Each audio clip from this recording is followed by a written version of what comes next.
Bible முழுவதையும் கேட்கவும், தினசரி வசனங்கள் கேட்டு கர்த்தரின் ஆசீர்வாதம் பெறவும் நமது சேனலை சப்ஸ்கிரைப் செய்யவும். ஆதாமின் வம்ச வரலாறு. தேவன் மனுஷனை சிருஷ்டித்த நாளிலே அவனை தேவ சாயலாக உண்டாக்கினார். அவர்களை ஆணும் பெண்ணுமாகச் சிருஷ்டித்து அவர்களை ஆசீர்வதித்து அவர்களை சிருஷ்டித்த நாளிலே அவர்களுக்கு மனுஷர் என்று பெயரிட்டார். ஆதாம் 130 வயதான போது தன் சாயலாக தன் ரூபத்தின்படியே ஒரு குமாரனை பெற்று அவனுக்கு சேத் என்று பெயரிட்டான். ஆதாம் சேத்தை பெற்றபின் 800 வருஷம் உயிரோடிருந்து குமாரரையும் குமாரத்திகளையும் பெற்றான். ஆதாம் உயிரோடிருந்த நாளெல்லாம் 930 வருஷம். அவன் மரித்தான். சேத் 105 வயதான போது ஏனோசை பெற்றான். சேத் ஏனோசை பெற்றபின் 807 வருஷம் உயிரோடிருந்து குமாரரையும் குமாரத்திகளையும் பெற்றான். சேத்துடைய நாளெல்லாம் 912 வருஷம். அவன் மரித்தான். ஏனோஸ் 90 வயதான போது கேனானை பெற்றான். ஏனோஸ் கேனானை பெற்றபின் 815 வருஷம் உயிரோடிருந்து குமாரரையும் குமாரத்திகளையும் பெற்றான். ஏனோசுடைய நாளெல்லாம் 905 வருஷம். அவன் மரித்தான். கேனான் 70 வயதான போது மகலாலெயேலை பெற்றான். கேனான் மகலாலெயேலை பெற்றபின் 840 வருஷம் உயிரோடிருந்து குமாரரையும் குமாரத்திகளையும் பெற்றான். கேனானுடைய நாளெல்லாம் 910 வருஷம். அவன் மரித்தான். மகலாலெயேல் 65 வயதான போது யாரேதை பெற்றான்.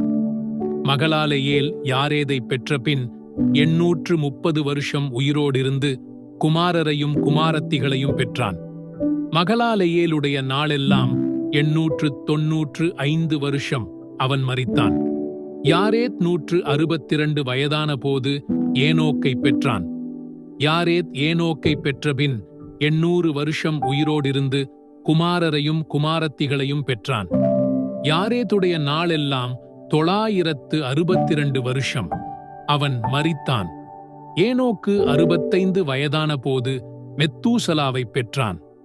ஏனோக்கு மெத்தூசலாவை பெற்றபின் 300 வருஷம் தேவனோடே சஞ்சரித்துக் கொண்டிருந்து குமாரரையும் குமாரத்திகளையும் பெற்றான். ஏனோக்குடைய நாளெல்லாம் 365 வருஷம். ஏனோக்கு தேவனோடே சஞ்சரித்துக் கொண்டிருக்கையில் காணப்படாமற் போனான். தேவன் அவனை எடுத்துக்கொண்டார். மெத்தூசலா 187 வயதான போது லாமேக்கை பெற்றான். மெத்தூசலா லாமேக்கை பெற்றபின் 782 வருஷம் உயிரோடிருந்து குமாரரையும் குமாரத்திகளையும் பெற்றான். மெத்தூசலாவுடைய நாளெல்லாம் 969 வருஷம். அவன் மரித்தான்.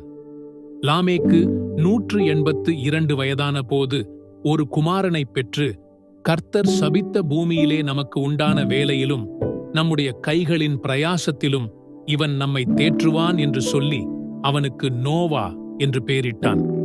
லாமேக்கு நோவாவை பெற்ற பின் 595 வருஷம் உயிரோடிருந்து குமாரரையும் குமாரத்திகளையும் பெற்றான்.